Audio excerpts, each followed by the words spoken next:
All right. Hello, everybody, and welcome to another episode of the Couch Warrior podcast. As always, I'm your host, Mike, and today we're going to be breaking down UFC Abu Dhabi. So last week, phenomenal week, UFC 304. We did real well, pulled in about 8 units, I think, like 8.2 units profit. That was fun. Bilal came out there, looked like a beast, did fantastic. Edwards didn't look as great. It is what it is. It happens. I'm sure he'll be back. And yeah, I mean, Hadley, that was a great performance. Terrible bet on Breshki. I mean, the vision was there, but it just did not work out. And all around a pretty good night. I was pretty disappointed in myself for passing on Brazil. I spent all week arguing with people saying Brazil is not bad. Brazil is not terrible. Brazil is not a bum. And then I didn't bet her, and then she looked extremely good in that fight. Proved me right, but I didn't have the money to back it up. Well, that's okay. It happens. You live and you learn. And we'll hop right into this card. We've got, I think, 13 or 14 fights, quite a few fights. Decent card. I'm not super hype about it, but it's a good card. There's some fun fights, and obviously the main event is really cool. Now, for some of these fights, I haven't gotten to do my full tape, so I will mention it when we get to them that I haven't fully taped it.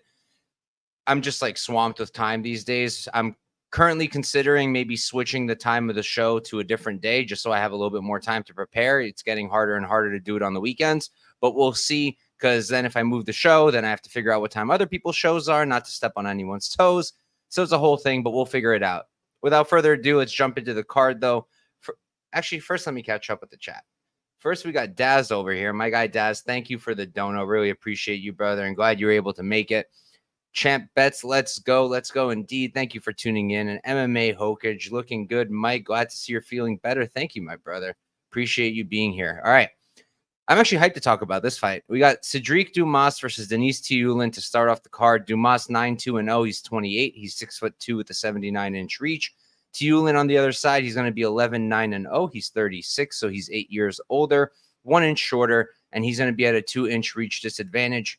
So for me personally, I'm probably going to end up on Denis here. I don't really want to, but people are just betting this to a ridiculous price. And like, I'm not even ready to go ahead and say like Dumas is my pick to win, because I don't even necessarily think that's the case. Like, I think Denis is very live here. I think Denis very well could win this fight. For me, Dumas, he's got the build for it. He's athletically gifted. He's gifted in the physique, long, tall dude, strong.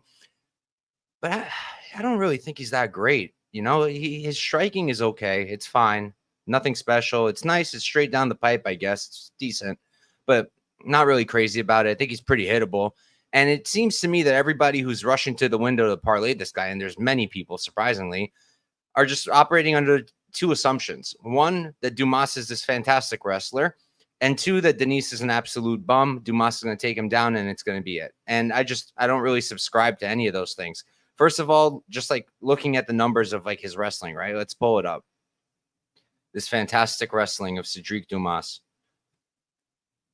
So 1 takedown in the Peñas fight, no takedowns in the Frem fight. Brundage takes himself down the entire fight, takes down a Zaitar, and that's all we got. I don't think the wrestling is that good. I don't think the control is that good. I don't think his jiu-jitsu is that good. I think that Denis, he's actually got pretty underrated takedown defense. I think he's got decent get-ups. He's not the best off his back. I could see Dumas winning minutes if he puts Denis on his back.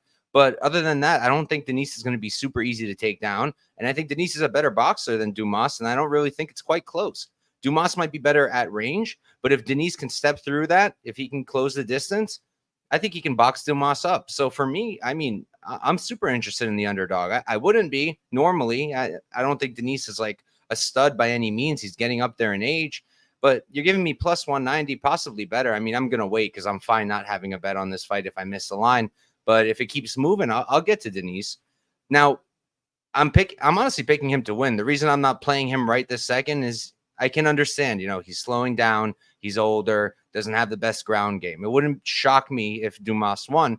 I just think that people are really overrating Dumas, and I think people are really underrating Denis. And it's similar to the Mali fight against Brazil, right? I don't necessarily think Denis is as good as Brazil. I think Brazil is actually pretty decent. Pretty good, I would say, because I think Denis is pretty decent. But just like the way people are treating this fight reminds me of that one. I think Denis can do this. I think he can keep it on the feet. I think he can outbox Dumas, and I think he could win. So for me, the pick will be Denis Tiuliulin, and we can move on real quick. Catching up on with the chat. Christian over here, Dumas is extremely low volume. Yeah, he doesn't throw a lot. It's not that good in general, the striking. I don't understand this excitement, this hype to bet him. It's so weird to me. It's so strange. My guy Tyler, 138 MMA. Make sure you guys are checking out my boy and his channel. He's always doing good things. And Kiarix, yeah, I mean, I should be, right? Should be parlaying Dumas. Maybe I should make him an anchor. Parlay him with all my plays. But moving on, we've got Jai Herbert versus Rolando Bedoya. Herbert 12-5-1. He's 36 years old, 6'1" at the 77-inch reach. Bedoya 14-3-0. He's 27, so he's 9 years younger. Going to be 1 inch shorter, and he's going to be at a 2-inch reach disadvantage. This is a fight that I want to tape a little bit more. Mostly, I just want to see if there's going to be any grappling involved here and who I should expect it from. But in general, I kind of like Herbert here. I feel like Bedoya is just super hittable. I don't think he's that amazing at anything. He's just decent at most things, but he's super hittable. He's not super athletic, not super gifted in that area. His striking is pretty good, but he doesn't seem to have a lot of power. And I think that Herbert, people don't like Jai. I get it. He's had some very underwhelming fights, to say the least. That's for sure. But I actually think he's pretty good. I always thought he's pretty good. I think he's a very clean striker. I think he's a much cleaner striker here. I think at range, he's going to piece Bedoya up easily. But if Bedoya can put him on his back foot, I think he can make him uncomfortable. I think Bedoya can have a lot of success up close, especially if he's pushing Herbert back up against the cage. I think he can let it rip with his volume, maybe go to the body. He does that pretty well. But at the same time, I just think Jai, I kind of think he's just going to be sniping Bedoya. That's kind of how I'm seeing it. Again, I want to look into the grappling a little bit more. I don't really remember that well for the takedown defense of either guy, or, if they're shooting too often. I think if anything, maybe it would be Bedoya shooting, but I don't really expect it from either guy. Both guys prefer to strike. Bedoya is coming down to 155 now, probably a better weight class for him than welterweight, but Jai is still big. He's still bigger than him by a decent amount. And I think he's going to be able to use that reach advantage, maintain range, and just outstrike Bedoya. So for me, the pick is Jai. I don't really want to bet him just because he's 36 and he's looked really underwhelming. And Bedoya is a young guy. He is improving. I believe he's training at a shoot box. So I can see him finding success, especially in this fight, if he is able to stifle the offensive Jai by putting him on his back foot. We kind of saw that in the Leon fight, right? Different dynamic. Bedoya is not going to come out here and shoot a million takedowns, but he could put Jai on his back foot and make it harder for him to use that striking. So Jai's the pick, not running to the window to bet anything. Champ Bet's saying the Kenan Song fight was such a bad look. Yeah, I mean, look, I wouldn't even say it was that bad of a look. Kenan's not terrible either. It's just that Bedoya was so overrated going into that fight, and I fell into the hype too. I also really overrated his loss to Chaos Williams. Thought there's no way he's losing to Song, and he lost his Song. So, yeah, I can see Bedoya coming out here throwing more volume and winning the minutes, but I think Jai's just going to be hitting cleaner, winning the moments, and I also think he can win minutes on the feet here too, as long as he's throwing, because his output could be weak sometimes, and that is a concern with Jai. But Jai will be the pick, and we can move on. Next up, we've got Victoria Dudakova versus Sam Hughes. Dudakova is 8-0. She's undefeated, 25 years old. She's 5'5" with a 67-inch reach. Hughes on the other side, she's going to be 8-6-0. She's 32, so she's 7 years older. Going to be the same height, and she's going to be at a 2.5-inch reach disadvantage. Personally, I think Dudakova rolls here. I think the line is only close because people have this weird obsession with Sam Hughes because she has cashed some tickets for a few of us as a big underdog. So pretty much every time she's an underdog, and that's almost every time she fights, if not every time, people run to the window to back her. And I get it. She's got that dog in her. She's pretty good at striking. Okay. Her counter grappling has improved a little bit, I guess. But I'm not crazy about her. And Dudakova, I think she's really good. She's super young still. She's 25, but I think she's very talented. I think her wrestling is very good. I think her control is solid. I think her striking is also very good. Not very good. I think it's good, and I think it's improving more and more. And I just think that she's going to dominate this fight, personally. I really do think she's going to dominate. I think she can take Hughes down. If she can't take Hughes down for whatever reason, I really do think she can. I think she can strike with Hughes. I think she's a better striker than Hughes, and Hughes is also a punching bag. Hughes, when she's winning off heart, off just having that dog in her. And I put a lot into a fighter having that dog in them. I think it's important. It's not just a joke. Like, when they come out there, they fight for your money. And that's good to know when you have money on somebody. But that's not always enough. That's not always enough. And Dudakova's also got that dog in her. On the Contender Series, when her leg was literally not working and she came out there and still won the fight. It wasn't super impressive, but it was actually a pretty solid opponent that she beat, and she was able to get it done. So I think Dudakova's also got the dog in her. I think she's got a significant grappling advantage, and I think she's a better striker. So I really think Dudakova should win this fight. Unless she gasses, I think she should be fine. I think a lot of people are pointing at the Jinyu Frey fight. Frey has very, very, very good takedown defense, and I don't know why people aren't talking about that. She has great takedown defense. Hughes does not have great takedown defense. She can be taken down. Her cardio is good. Like I said, she got that dog in her, but the takedown defense isn't that good. The striking is not that good. The striking defense is bad. So for me, it's a pretty easy Dudakova pick, and I did play her. I played her at -157. She's now -164.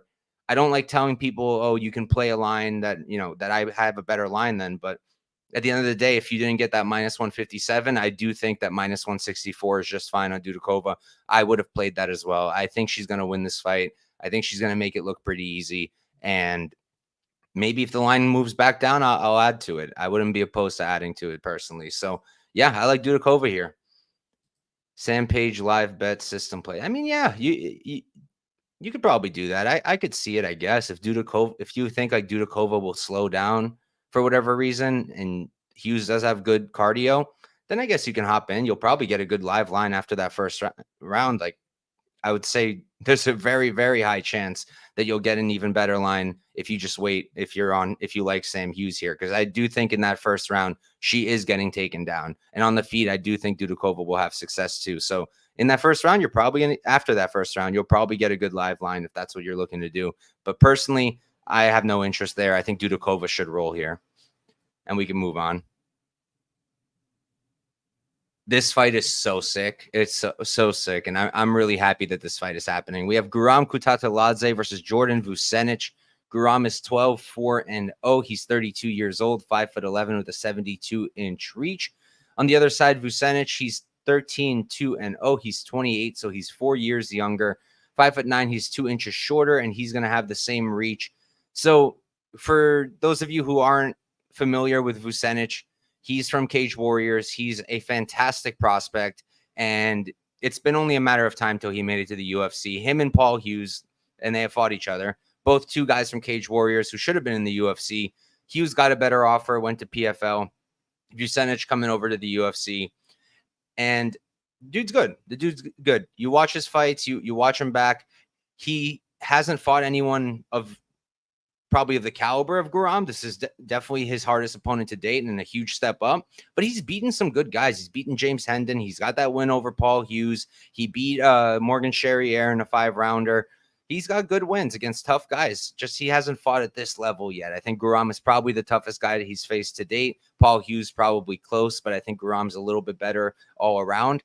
And honestly, that would be an interesting fight. Hughes, Guram too. But anyways, I think that the way I see it, well, there's a few other things to talk about, right? Vucenic is coming in here on short notice. He did fight literally 2 weeks ago. So those are kind of concerns. But at the same time, because he fought 2 weeks ago, he probably is still prepared. And the weight cut isn't a huge concern here because, A, he's normally a 45er. And his last fight, I think, was at like 157 or something for some reason. I don't really know why.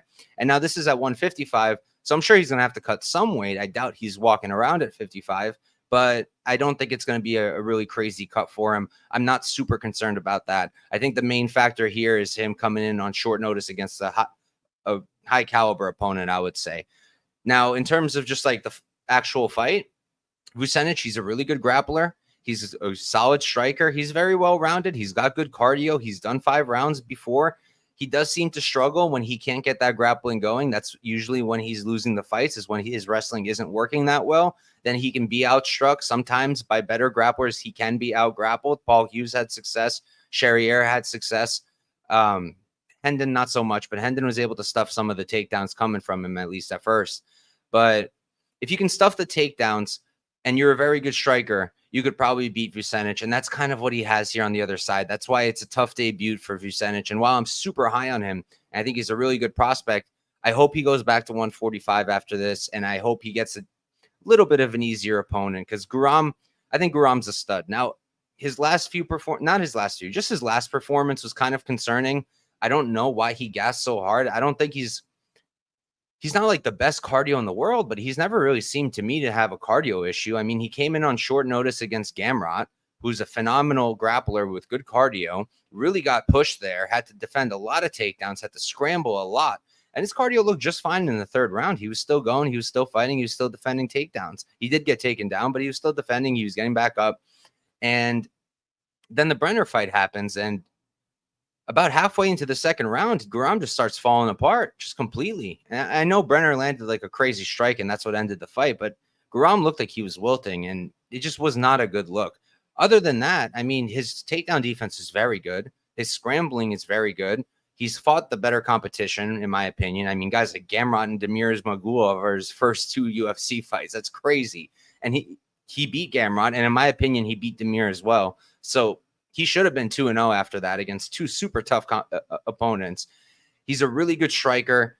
I think that if you put the cardio aside for a second, he's kind of a nightmare for Jordan here, because Jordan's a really strong grappler. But if he can't take Guram down, he probably will get him down. But can he hold him down? That's the question. I don't really think he can. I think Guram will be able to stuff most of the takedowns coming his way. I think Guram will be able to get back up on his feet. And on the feet, I think he's a much better striker than Vucenic. Vucenic is a good striker, too. Don't get me wrong. I just think Guram is better. Maybe not much better, but I do think he's better. I think he's cleaner. I like his combinations a lot. He's got really good kicks. He goes to the body really well. So I just think he's a really tough out here. But bringing the cardio back in, that's kind of where I'm starting to think Vucenic might have a chance. Because if Guram looks like he did in the Brener fight and he starts fading halfway into the 2nd, Vucenic can take advantage. He's got good cardio. He's got good wrestling. He can make him work. And if it's the grappling from Brener that got Guram tired, then Vucenic can do the same thing, because Vucenic is a good grappler. And if that's going to tire out Guram, he can 100% take over. So for me, I like Guram to win. I think that Vucenic is live, but I don't really want to back him, because I think this is a really tough matchup for him. Now, if the line blows out, I could be interested in a small Vucenic play because of that cardio that I'm talking about, because I wouldn't be shocked if Guram kind of fell off a cliff after the halfway point. But I don't really know what happened in that Brener fight. That could have been a one-off. He very well might come back here with better cardio like he used to have. And then I think he really should win this fight. But at -200, I don't really want to play him with the question marks that I have.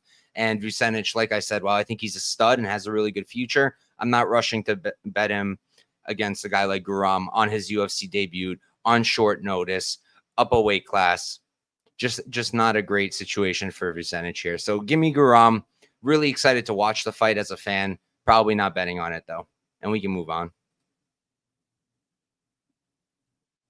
Let's see what we got here. Champ saying, big step up for Vucenic, up a weight class. Eileen Guram. Yeah, pretty much exactly how I feel about it. I mean, don't get me wrong. I think Vucenic very well might be able to come out here and get a win, but it's just a very, very tough ask for him. Tyler, so am I, brother. So am I. I've always loved Guram since the day he made his debut against Gamrot. I remember taping that fight before it happened, and I was like, this Guram dude is good. I had him in that fight. I backed him against Gamrot. I backed him against Damir, and I've always liked Vucenic, so I'm super hyped to see this fight. And my guy, Kiwi, how's it going, brother? Thanks for tuning in. All right, moving on. We've got Shamil Gaziev versus Dante Mays. Gaziev 12-1-0. He's 34 years old, 6'4" with a 78-inch reach. On the other side, Mays 11-6-0. He's 32, so he's 2 years older. 2 inches taller at 6'6", and he's going to have about a 3-inch reach advantage with an 81-inch reach. So for me, I like Gaziev here. I think he probably finishes Mays, and I did play Gaziev inside the distance at -120 to win 1 unit. I like that play. Look, I understand we're all pretty low on Gaziev at this point, and I get it. I mean, I'm not low on him really, but I get why people are low on him after that last fight against Rosenstruck. He looked pretty horrible. Fight IQ wasn't there. Super gassy. Just did not look great, but that was a pretty tremendous step up from a Martin Buday, you know. Now he's going back to Dante Mays. I think that's a lot closer to a Martin Buday than Jairzinho Rosenstruck is. So for me, Mays, he's athletically gifted. He's huge. He's strong. He's very physical, but I don't know. I'm not crazy about him. His striking's like not terrible. He's got a good jab. The 1-2's pretty good when he goes straight down the pipe. But it's nothing crazy. He's super hittable. He can be taken down. I think Gaziev's got good wrestling. I think Gaziev can take him down. I think Gaziev can really hurt him on the ground. I think he has good ground and pound. I wouldn't be shocked if he submitted Dante. And I just think that at some point, Gaziev is going to get Dante out of here. I think on the feet, it's possible too. Now, at range, Dante is probably the better fighter, probably the better striker with that jab, with those 1-2s, using that reach advantage. But if Gaziev can close the distance, I think he can really hurt Dante here, and I do think he is going to close the distance. I do think he's going to hurt Mays, and I think he can take him down and hurt him there too. So for me, it's Gaziev. Am I running to the window to back him at -210, knowing that he doesn't have great cardio and knowing that his fight IQ isn't great? No, I don't want to do that. But for him to win inside the distance at -120, I do like that because I think it happens at a pretty decent clip here. Mays looked good in his last fight. This is probably a Gaziev win. I like it inside the distance look for Gaziev. Yeah, but I mean, Mays also fought Cal Machado. And I know apparently he looks like me, or I look like him. Don't remember which one of us is younger or older, but that's not the best win, personally, in my opinion. I think there's a pretty significant difference between Gaziev and Machado. Machado maybe has better cardio than Gaziev, but Gaziev is much more dangerous. Like a lot more dangerous, a lot more of a finishing threat. So I just think Gaziev can finish Dante pretty much everywhere here, whether it's standing or on the ground. So that's why I like Gaziev ITD. And we can move on. Oh, God. This is probably one of the easiest pass fights in my life. And that said, I might still find a way to bet this. But here we've got Mohammad Yahya versus Cal Fernandes. Yahya is 12-4-0. He's 30 years old. He's 5'9" with a 73-inch reach.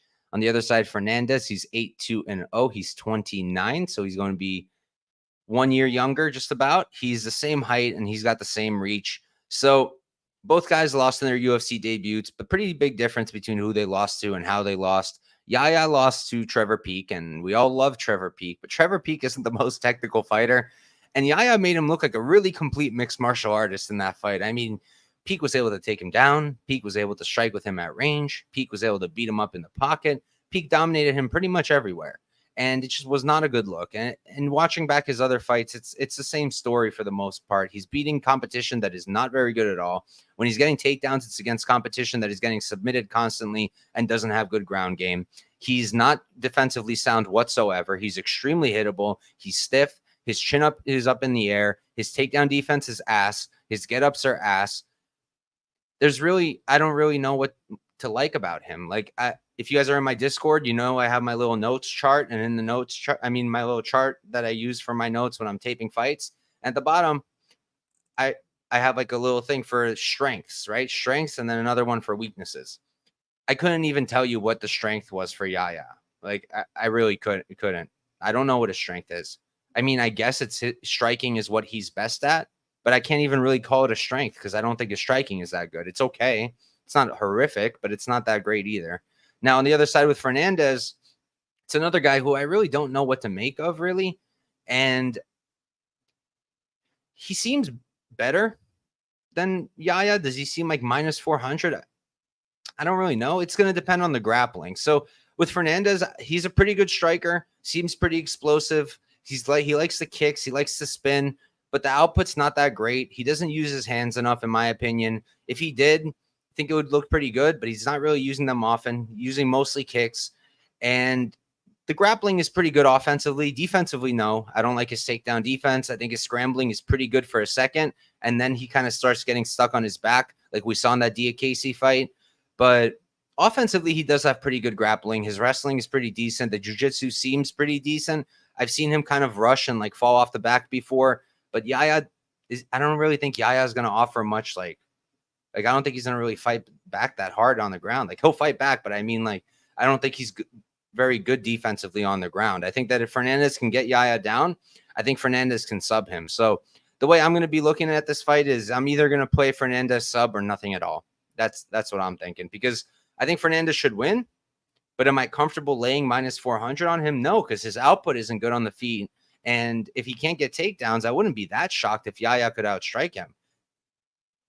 I don't have a great read on these guys. I think both of them aren't the best, but I think that Fernandes is a little bit better, and he's got that upside of the grappling, and Yahya seems to have a pretty tremendous hole. So it's Fernandes sub for me. We'll see what the domestics give me. It's plus 250 on Bet Online for the sub, and I don't really like that too much, because what if he takes him down, takes his back, and then just ground and pounds him? That's a possibility too. So if I'm going to play the sub, I'm going to want a little bit of a better price than 250, but I might end up getting there if the domestics give something a little bit better. Let's see what we got going on in the chat over here. I'm seeing some laughing faces. I want to be a part of it. Anyone else think of Laverne and Shirley anytime they? I can't even say I know the reference. I don't get the reference. Now that I could agree with. Tower might have CTE. I wouldn't be shocked. Love you, Tower. Yahya versus Fernandes makes me want to throw up. Yeah, I already threw up a few times. Do you prefer over or under 1.5 in this fight?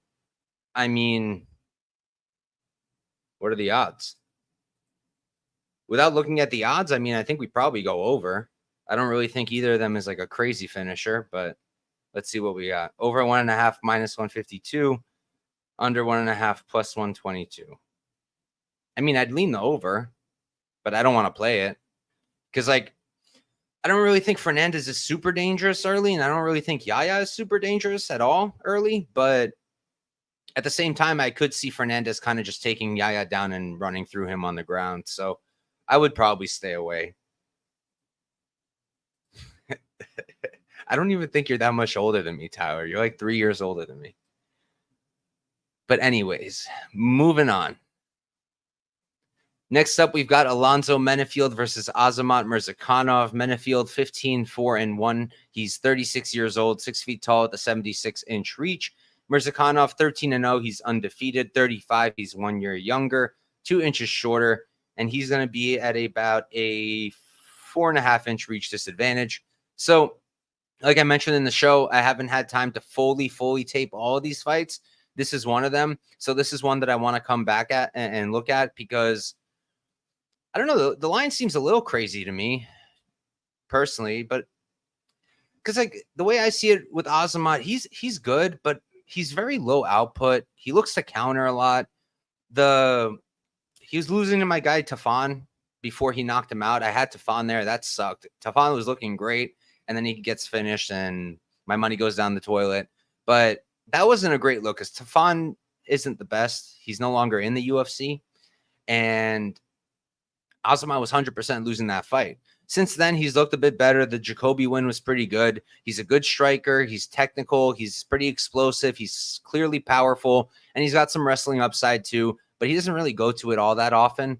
And then on the Menifield side, you know, Menifield's looked okay lately. I mean, this last loss, it was Olberg. Olberg's really good.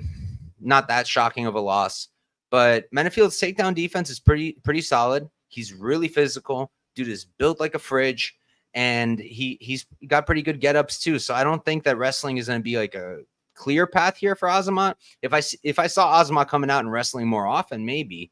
But I think Menifield's actually got pretty decent takedown defense, so I think he could probably defend a lot of it. And on the feet, he's definitely not as technical as Azamat. I don't even think that's up for debate, but he's a decent striker in his own right, and he also hits really, really hard. His output is a little bit better than Azamat's, and I don't know. It's hard to fade him with Azamat at minus 200, Menifield plus 190, plus 180.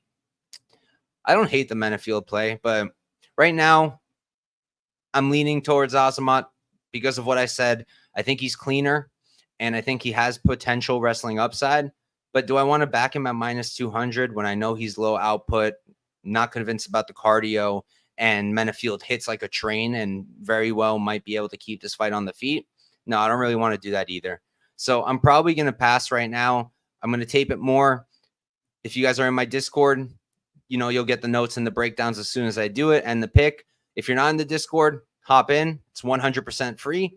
I post my notes, my breakdowns, my predictions, and my bets all in there. And we talk fights. We got MMA discussions for all promotions. So make sure you're checking that out. And I'll also put up my YouTube shorts probably tomorrow. So I'll have a more fleshed out breakdown, I guess, even though it'll only be 1 minute long because it's a short. But yeah, I like Azamat here, I think, but not enough to go and play him. I don't really want to do that either. Moving on, we've got another banger matchup. There's a few really, really good fights on this card. Vucenic Guram is one, and this is another one. So here we have Yoel Alvarez versus Elvis Brener. Alvarez, he's 23-0. He's 31 years old. He's 6'3" with a 77-inch reach. Brener on the other side, he's 16-4-0. He's 26, so he's 5 years younger. He's going to be 5 inches shorter, and he's giving up 5 inches in reach. So honestly, I think the line's kind of crazy, and I did play Brener at plus 165. I think it's around there still. I don't think it's moved much. He's plus 163 now. Yoel Alvarez, slight favorite, made sense because he's such a good finisher, and he's so freaking dangerous, and he's a huge man for the weight class. But considering like the dynamic and everything in this fight, making him a minus 180, minus 190 favorite, it's a bit much.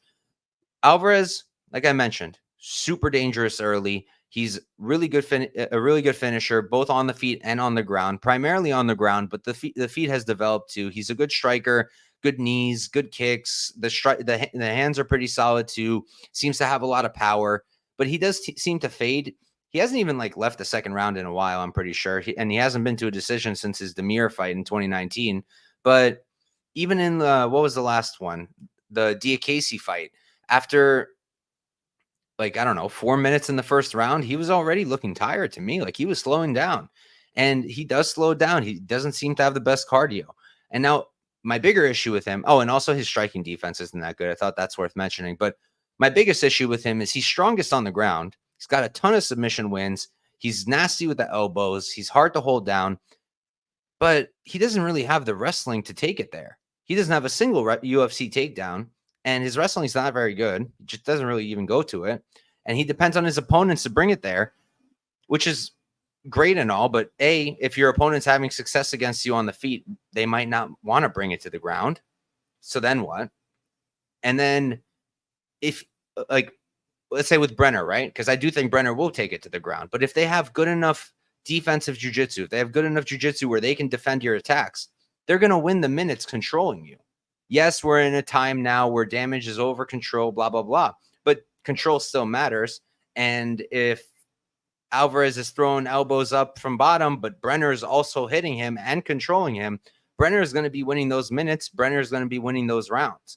So if Alvarez does his normal game plan of coming out heavy, striking, and then trying to get onto his back somehow, I think he might just be playing into Brener's game. Early, does Brener have to survive? Yes, because like I said, Alvarez is super dangerous, both standing and on the ground, and Brener is not defensively sound. He's super hittable, classic shoot box guy, forward pressure, but easy to hit. So he's going to have to go through some fire. But I think that he's got the skill set to be able to take down Alvarez, because I do think Brenner's a good wrestler. And I think he's got the skill set to hold down Alvarez, because I think he's a good wrestler and he has good jiu-jitsu. And I think he's got the skill set to be able to defend anything that Alvarez throws up, because like I just said, Brener has good jiu-jitsu in his own right. And he could probably threaten his own subs. I think he has like 10 sub wins as well. So I kind of like Brener here. And if they stay on the feet, I also have a hard time seeing Alvarez put together like a 15-minute, like coherent striking performance. It's hard for me to see because he's never really done it. And I feel like after the first round, even on the feet, I think Brener will be better. I think Brener will have a lot of success. I think Alvarez, like I mentioned, is also very hittable, and Brener also hits very hard. So At plus 165, it was a pretty easy click for me to make. Can he get finished in the first? Absolutely. Maybe even the second. But I think that the line is pretty damn wide. And I'm actually picking Brener to win the fight outright as well, because I think that he will survive the early flurries. And then I think he's going to be able to control Alvarez and win the fight that way. Let's see what we're working with in the comments. Champ Bet saying, I'm hoping Brener tries taking down Joe and staying on top doing damage. Yeah, I think that's pretty much exactly what he's going to do. I'm sure he's going to stand with him a little bit. Brener likes to strike too, but wouldn't be super advisable because Alvarez is a scary dude. He's very dangerous. I'll give him that much for sure. But line is pretty crazy in my opinion. Give me Elvis Brener and we can move on. All right. Next up, we've got Mackenzie Dern versus Lupita Godinez. Dern, she's going to be 13-5-0, 31 years old, 5'4" with a 63-inch reach. Lupi on the other side, 12-4-0. She's 30 years old, so she's 1 year younger. She's 2 inches shorter, and she's going to be at a 2-inch reach disadvantage. So, again, this is another fight that I need to look into a bit more and do a little bit more homework. But it's an interesting fight. I don't really have much interest from a betting perspective because I feel like I lean towards Lupi, but I don't like trusting Lupi, especially not after that Verna performance, not at close odds like this against someone dangerous like Dern, because I think Lupi's fight IQ is just non-existent. I mean, it's horrible. It's absolutely horrible. The thing she decides to do sometimes is just nuts. Like what she was doing on the ground with Verna was so stupid.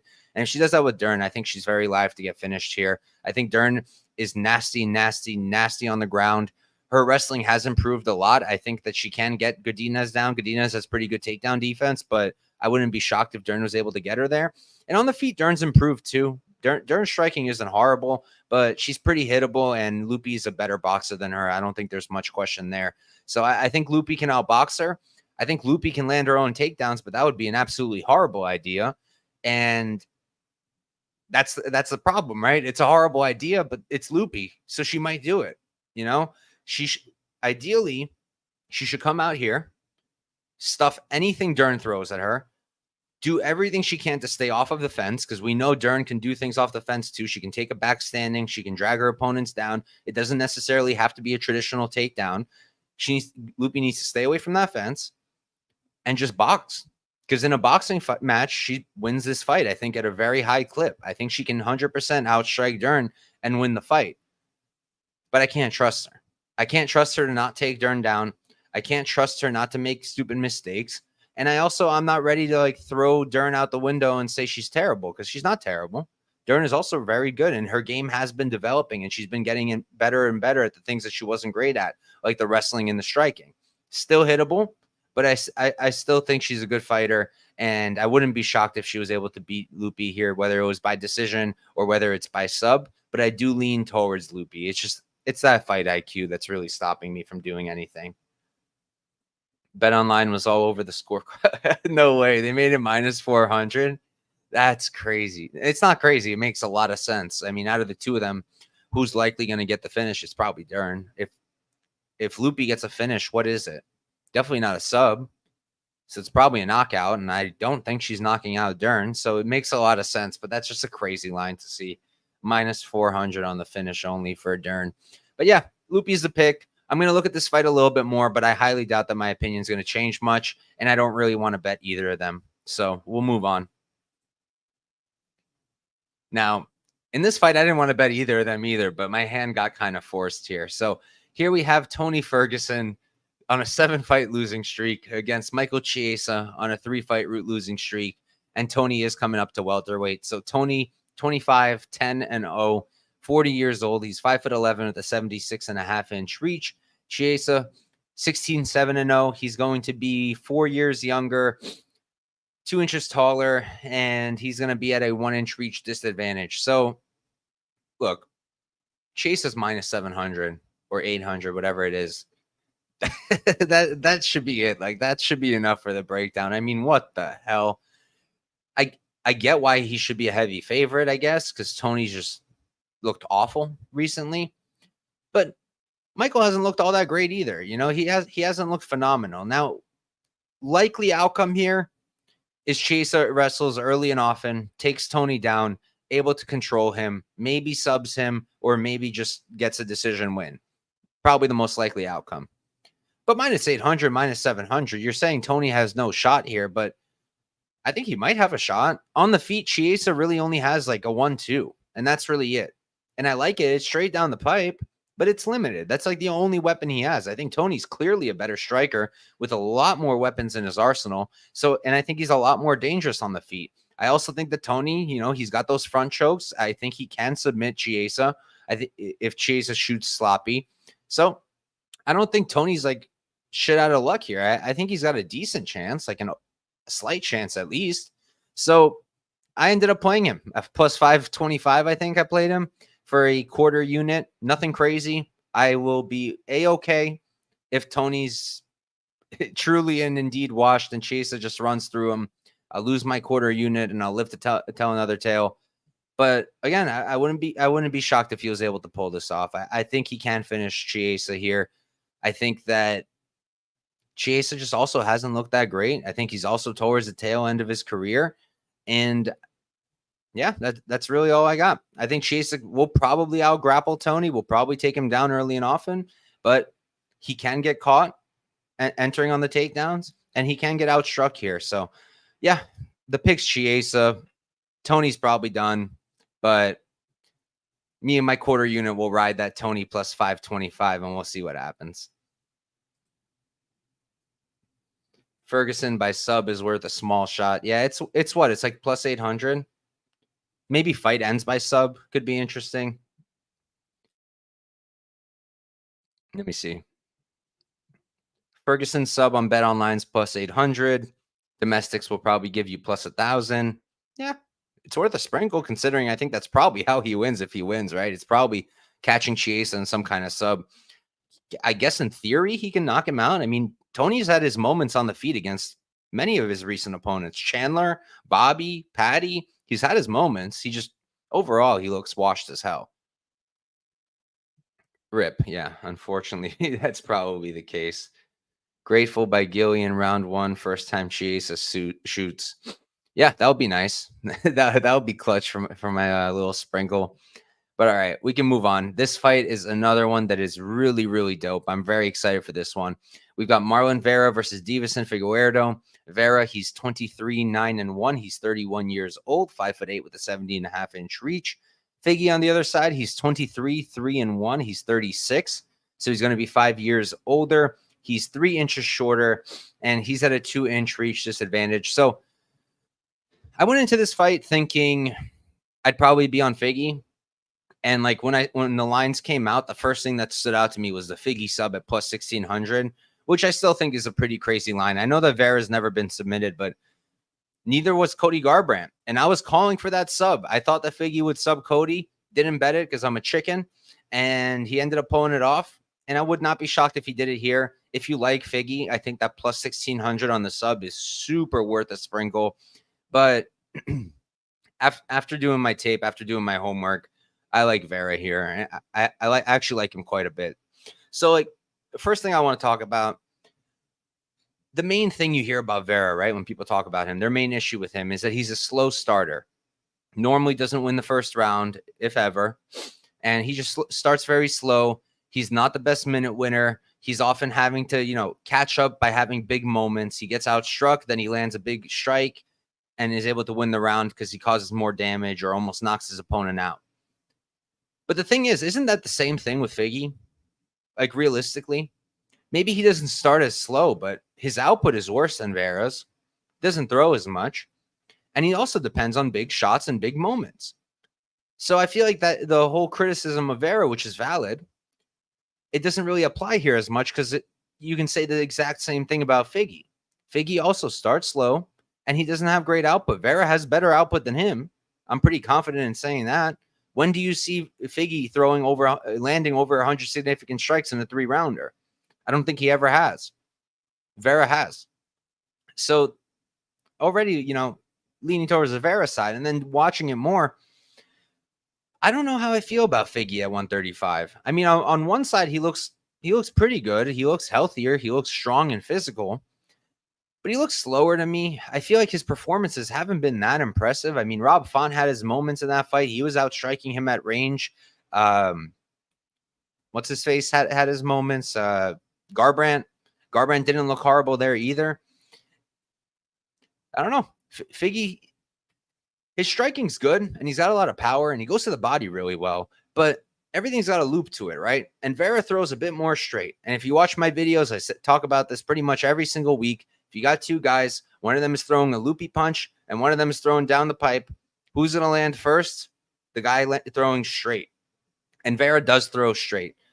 Whereas Figgy, almost everything is a hook. Other than the jab, almost everything is a hook and has a loop to it. Vera, a lot more weapons, in my opinion. He's got a lot of knees, a lot of different kicks, elbows. Figgy's also got some elbows, but Vera uses those elbows really nice.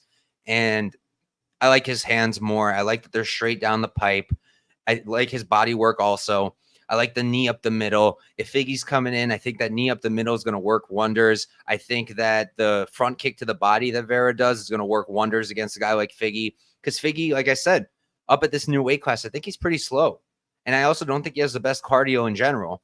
And I think if Vera starts punishing that body really early, I think that's going to open him up for a lot more success later in the fight. So I honestly really like Vera here. I really do. I like him as the underdog. I like him straight. Like, I think he wins this fight more often than not. So I think he should have been the favorite. And at plus 145, which is where I played him, I like him quite a bit. And again, I don't like telling people, oh, I got this line, but you could still play it. But if you didn't get the plus 145 like I did, I'm seeing plus 130 right now, plus 132.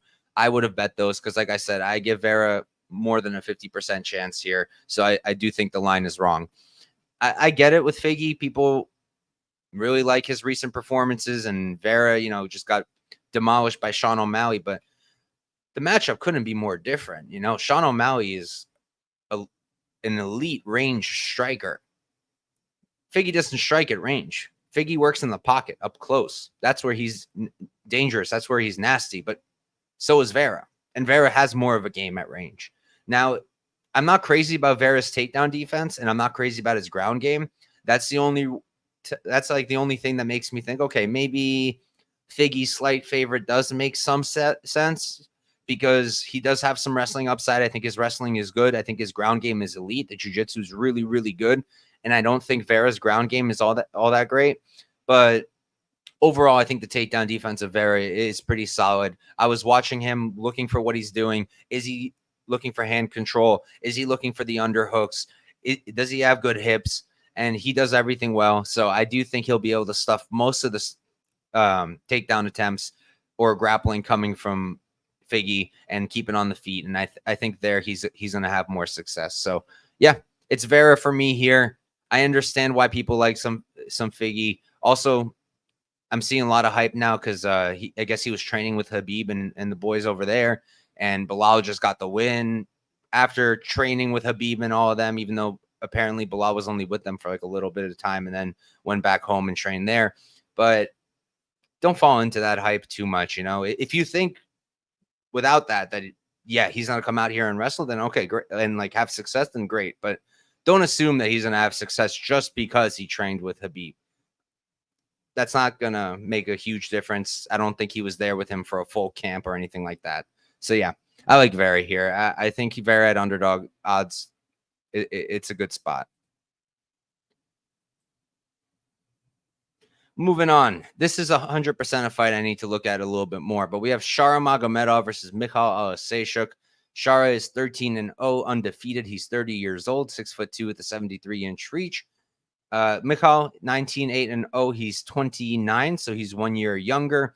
Going to be 2 inches shorter though, and he's going to have a 1-inch reach advantage. So for me here, I lean Shara. He's a clean technical striker, but very kick heavy, which I'm not crazy about. I don't like guys who throw mostly kicks. I like guys who have really good hands and then have really good kicks that they mix into their combinations. And Shara's hands are pretty good. I'm not saying he's a bad striker with the hands, not at all. He's a good striker. He prefers to use the kicks. He's mostly kicking, and the output isn't my favorite. He can be backed up, and if you can back up a kicker, you're taking away a lot of their success. and you're making their life a lot harder. And Michal will back him up. Michal fights with a lot of pressure. He's relentless. He'll push forward. He hits hard. He'll go to the body, which I really like. And his striking's okay. He's a decent boxer. Everything's kind of got a loop to it. So again, we're right back to our discussion of loopy strikes versus straight strikes. So I think Shara will be much cleaner on the feet. I think Michal will be more aggressive, maybe hit harder, a little bit more dangerous early. But mainly going forward, like if I'm going to fade Shara, and I have tried already, I mean, I bet Tricoli against him. But if I'm fading Shara, I want to do it with a good grappler. And Michal's not really a good grappler. He's not really a good offensive grappler. He's not a good defensive grappler. Now, Shara's probably not going to come out here and wrestle either. But I just don't think Michal is going to be the guy to take him down and have a ton of success there. He's also got a questionable gas tank. He's taken a ton of damage at this point of his career, like a ton of it because of the way he fights. His striking defense is horrible. So I think Shara probably wins this fight. I think he can finish Michal. I wouldn't be shocked, especially after the first 1.5 rounds. If the fight's still going on, Michal's probably going to slow down quite a bit, and then Shara could probably finish the job. But I'm not running to the window to bet this guy at minus 200, minus 220, when I know full well that his output isn't the best.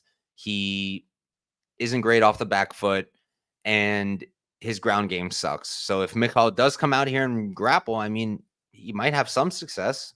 Wouldn't be crazy. Bruno Silva is not a grappler, and he was taking down Shara and looked great doing it. So, yeah, I like Shara to win.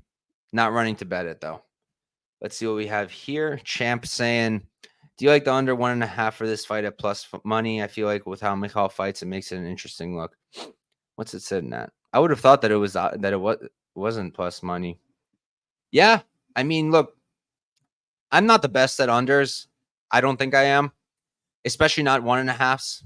I hate 1.5s. I feel like 7.5 minutes just isn't enough. It makes me anxious, so I really don't like betting under 1.5s. Usually, if I'm doing totals, I will only bet unders if it's a 2.5, and I'll only bet an over if it's like a 1.5, or if I'm really comfortable with the 2.5. But in general, not crazy about the under 1.5s. Here, though, I think it makes a lot of sense. Michal is a really good finisher, especially early. And at the same time, he's also extremely defensively unsound.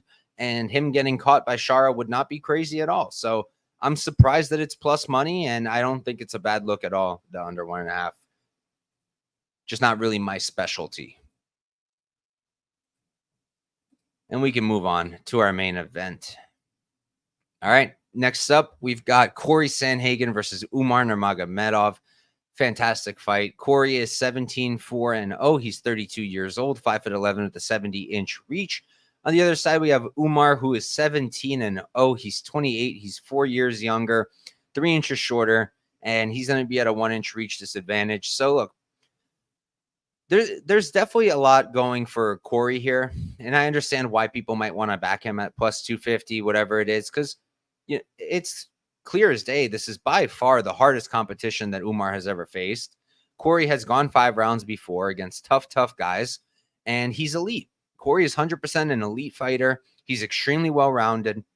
He's a fantastic striker. His grappling has come a long way to the point where he's actually a good grappler now too, offensively. And he's definitely a guy who's pretty easy to back at significant plus money. But I just think that Umar's special. I think Umar is different. He's 28 years old. He's still improving. He's still going to continue to improve. And Cory actually said this himself. Umar's not like a classic Dagestani, he needs to grapple or else. Umar's got pretty good striking too. He's got nice kicks. He's got solid hands. Output could be a little bit better, but he's a clean striker in his own right. Do I think he should stand and trade with Cory? Absolutely not. I don't think that's a good idea. I think Sandhagen, I like his striking better than Umar's. I think he's a better striker, a cleaner striker, and I think he has more tools. But Umar's not a bad striker by any means, and he doesn't need to grapple the whole time. He should, not the whole time, but he should grapple a lot. But he doesn't need to do it the entire time. He can definitely compete with Cory. Cory's not a huge knockout threat where he's going to touch Umar and finish him immediately. I know that Umar did get hurt pretty quickly by his last opponent, Beskat Almakhan. Is that his name? Yeah.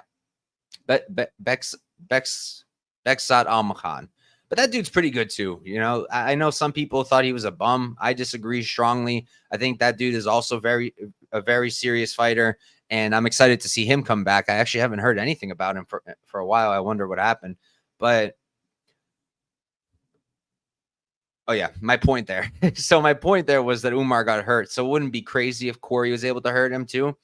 But again, I think it's relatively competitive on the feet with a slight edge to Cory.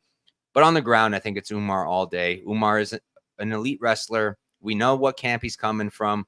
We know under who he trains. Khabib will be in the corner. I think I read that today online. So probably true, because everything online is true. But yeah, I think it's going to be the grappling that gets it done for Umar, and it doesn't help. I mean, it doesn't hurt that he's well rounded and that he can also strike. But the grappling is elite. The submission grappling is elite. The control is really good. And the last time Cory fought a really good grappler, now we're going all the way back to Aljo, I think. Yeah, it's not even on here. But the last time he fought a good grappler, a strong wrestler with good jiu-jitsu, he got finished in the first round. That was a while ago now. I think that was 2020. So we're talking like 4 years at this point. And of course, he's improved so much. But I think Umar is still going to be able to take him down. I think Umar is still going to be able to control him. I think Umar is still alive to sub him or finish him on the ground and pound. It's a possibility. Now, Cory's not the type to just kind of show up and let it happen. But if Umar has him stuck, has his back, and is just letting it rip, there might not be anything Cory can do.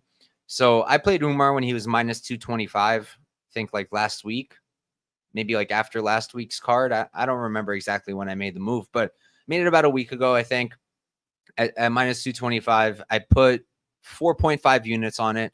So that's like the biggest bet I've made in quite a while.